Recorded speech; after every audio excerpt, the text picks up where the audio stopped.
until you understand that poultry is a business. You position yourself so much to reduce the level of money-making losses in poultry production.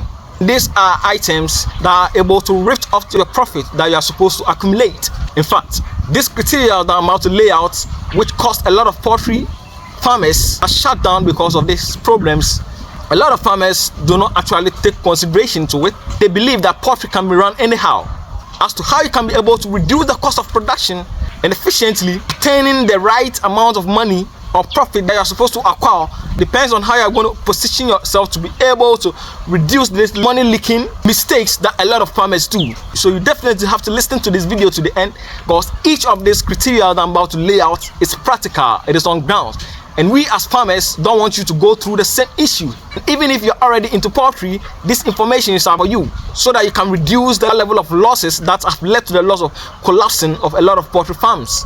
Once again, my name is Dada Farms. Basically, what I do here is to give you insightful videos in poultry production. Started this journey nicely, and we are growing as a family. Thank you guys so much for the subscription and the likes and the comments, and I really appreciate the feedback.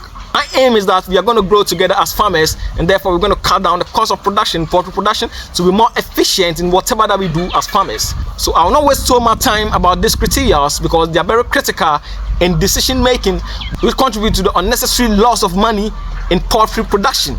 So the first thing that we're going to talk about here is overfeeding or underfeeding your birds. Now, farmers want to jubilate anytime there's a cut of production pertaining to feed consumption, especially if they are able to get an inferior feed. That is where they tend to jubilate. Yes, now you can get a feed alright, but if it is inferior, please, you are not going to make it. Secondly, underfeeding your birds tends to be one of the major money leaking mistakes in poultry production. And because the cost of feeding is very high, which sometimes even exceed even 80%, farmers will want to give an amount of feed to your birds which can be able to sustain them for a period of time. And in doing so, the amount of feed that they provide to the birds is not enough to support the birds' metabolic activities. You really have to understand is that when you supply feed to your birds, one of the functions of the feed is to allow your birds to survive. The other ones is to maintain their normal homeostasis so that they can be able to move. And if there's a need for your birds to provide you with eggs, that is why the secondary attribute of feed comes into play. So assuming your feed quantity meets up the surviving and also the normal metabolic activities without meeting your production trend, that is a loss. Because just imagine yourself feeding your birds with 120 grams per bed, and subsequently you reduce it to 80 grams per bed. That's going to cost you, because you've not attained the requirement of amount of feed that the birds are supposed to take, and that is going to be detrimental production wise. So at every stage of the birds, there is a supposed amount of feed that the birds are supposed to take, and that is what you are supposed to adhere to, and not just what is happening in your pocket, because you will not be able to supply them enough feed.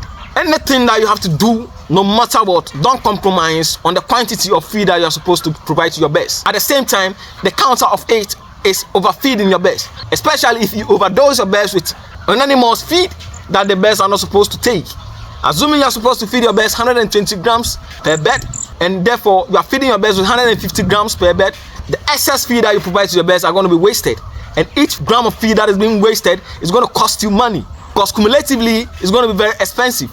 So then your feeding technique has to be very important, so that you can reduce the level of overfeeding. And also the calculation for the amount of feed should be the right amount of feed that the birds are supposed to take.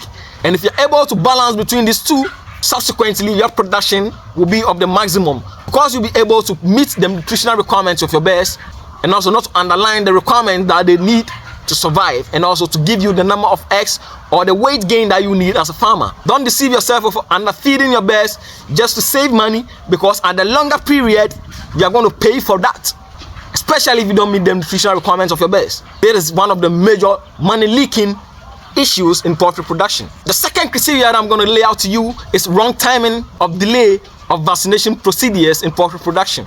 Now, because of cost, you may even want to skip some of the vaccines because you don't know the science behind the vaccination. The moment you miss your vaccines and there's an outbreak of disease, that is where you're going to incur a lot of cost. Because your birds will be exposed to that field disease, they'll be affected. As the rule of thumb, hardy birds are not efficient, because they're even struggling for their life, and egg production will be a tertiary characteristic to what they are supposed to do. Now, when you miss a vaccine, what happens is that the antibody of your birds tends to wane faster. What I mean by antibody waning is that the level of antibody reduces. which makes your birds vulnerable to all kinds of disease, of which your vaccines can be able to take care of them. So now it is very costly if you allow your birds to get infected with a few diseases, especially with Newcastle, infectious bronchitis, some bacterial disease like typhoid, fowl cholera, and others. Never in your thoughts think that skipping a medication or a vaccine is going to reduce your cost of production. That is a no-no. You are going to pay for it hugely, and therefore you will have to advise yourself about skipping vaccination and also some medication in poultry production. Another important parameter that I'm going to lay out is your proper housing structure, which is a major cost in poultry production. In fact, the structure that the birds are supposed to be should be comfortable to support their growth and metabolism and also their production. Now, what happens is that because people want to cut down the cost of production, they tend to build all kinds of structures to their birds. And what is going to happen is that you're not going to face earlier problems, but when your birds are laying metabolically, it is very demanding, and therefore they are very prone to some of these climatic conditions like heat stress, cold stress, wind, rainfall, and others. So assuming your structure does not support these birds with regards to this mentioned criteria, is going to affect your production. Simple criteria is that your birds can be attaining their 90s in their 30th, 40th week, but when they get to 60th week, where there is higher accumulation of heat within the structure, subsequently your persistence of lay is going to be hugely affected, and that is going to affect the rate of production. So your birds will attain a good peak, but then the persistence of lay will always be a challenge to you. And also the structure of your building also plays a role in protecting your birds against most of these microbes or disease. It has a role with conjunction with biosecurity, with management, and also with security. So your structure is very important. If you don't structure your building very well, at the latter stage it's going to steal your profit and it's going to cost you a lot. Even some of the structures, you may be forced to renovate it at the latter stage of production, and that is going to add secondary cost to what you are supposed to do. So you build it once and it's going to help you. Definitely you have to adhere to that. The fourth thing that I'm going to add up is stress induction, or activities that lead to stress. That is why it's very important to isolate your farm from where there is a lot of disturbance, because this disturbance are going to affect the laying pattern and also the physiology of these birds. It also can also cause mortalities and other stuff. Aside that, there are also stressful events that we do in poultry that are unnecessary. One of them is unnecessary vaccinations, especially when you are not supposed to vaccinate your birds within a specific period.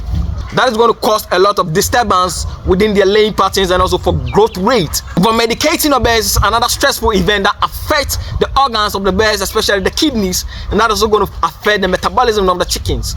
Any other unusual activities that we do to the birds, stressing their activities, all that matters is a timely measures to be able to carry out these protocols at our farms.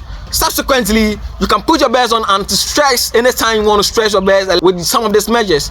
Talking about anti-stress, I'm talking about vitamins. What I mean is pure vitamins and not just any kind of vitamins. That's going to reduce the level of stress, which your birds will be able to adjust or adapt to that stressful events that's going to happen to them. So be very careful about stressful activities, unnecessary stress buildup that is going to affect the physiology and performance of these birds. The last thing that I'm going to add up is record keeping.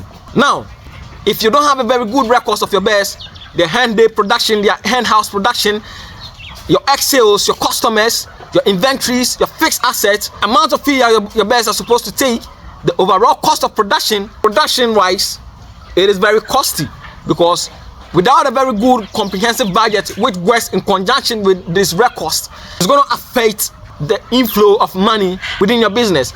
At every stage of the birds, you are supposed to know how much money you are supposed to pump into the business. That is going to help you reduce unnecessary spending or expenditure, which subsequently reduce your efficiency as a farmer.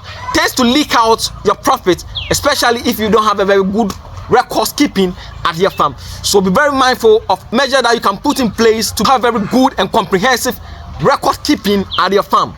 And that will let you know how much you are pumping into the business and your returns, and what you need to add up to and what you have to take it out of the business.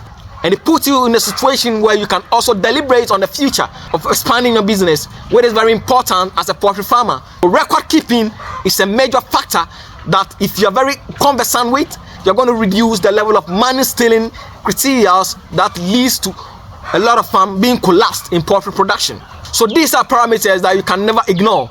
That farm will always be here to share insightful videos for you. If you're really being blessed with this video, Please subscribe to the channel, like this video, and comment under the comment section to encourage other farms to do more insightful videos for you in poultry production. Thank you guys so much.